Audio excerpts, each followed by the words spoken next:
Alan viewers. Well, let's look at a bit of retro, Alan. It's 22 years I've been working in the games industry. Let's see what I had to say about Wipeout Fusion back in the day. Hello, welcome back. Here we are. Dave's here as well. There he's in the background, top man. We were just showing you Quantum Redshift on the Xbox. That is the Xbox equivalent of F-Zero. Now we're going to take a look at Wipeout Fusion. What I'm showing you now is Zone Mode. This is a mode why people say to me, what's the fastest game? Well, I say Wipeout Fusion because Zone Mode has an unlimited high speed. So we're going to take a look at this now. I have no control over acceleration. I can only control left and right. And it will get faster and faster and faster until eventually I can't cope with it anymore. And that's basically the limit. Now, when I practiced this course every day, I was very good at it. But these days, I'll just see if I can get by and just literally get the gold medal. Okay. And we'll take a look at this now. There's your special ship. That's your special ship. My hands get so cold when I play games. I don't know why. They do. My hands freeze. Better cold than clamming, I think.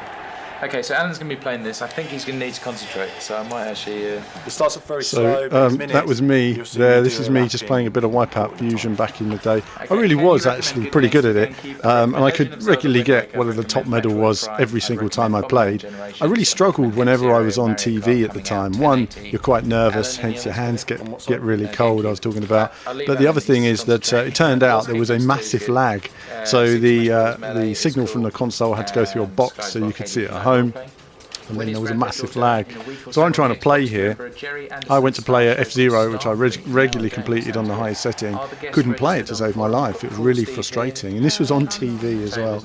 I just couldn't get it there. So did the best I could to work around it. But, you know, I think with the coverage on Formula Fusion recently, and interviewing Nick Burkham a while ago, we've got a Nick Burkham interview stashed away somewhere about Wipeout. One day will get edited. It really is a long interview, and I'll probably redo a lot of it with him at some stage. But it was great to go back and play this, and I think when you're looking at this is a PS2 game. Here I am playing in 2003. I assume the game came out in 2002 by what I was saying there. And I absolutely loved it at the time. I just really enjoyed it. I love 60 frames per second visuals.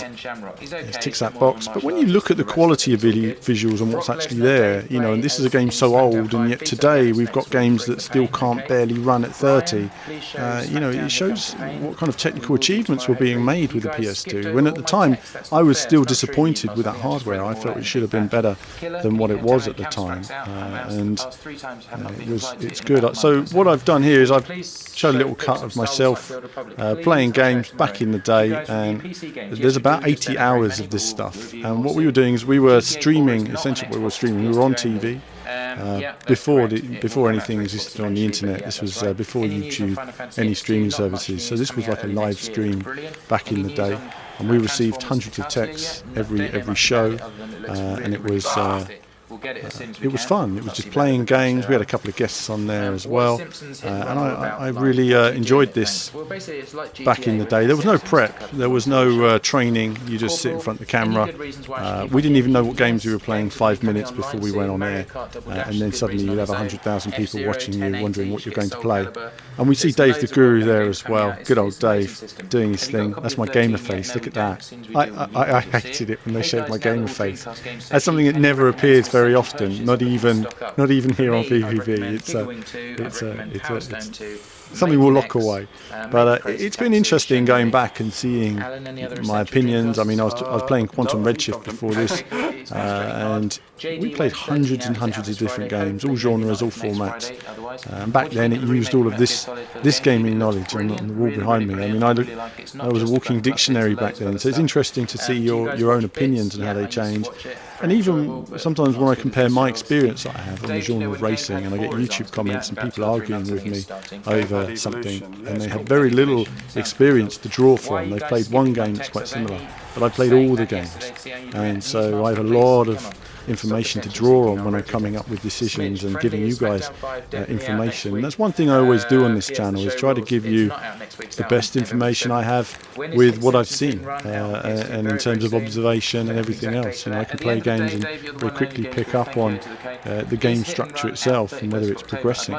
So yeah, it's great to look at this content. I just thought I would have a chat, talk you through some of this, and possibly we'll see some more of this on the channel, some of my older videos, playing all the different racing games I used to play back in the day, and share as well some of the other stuff I've done over the years, especially on today, our 10th anniversary. I was very disappointed with myself there. Our 10th anniversary of Team BVV. But that's it from me for now. As ever, more soon.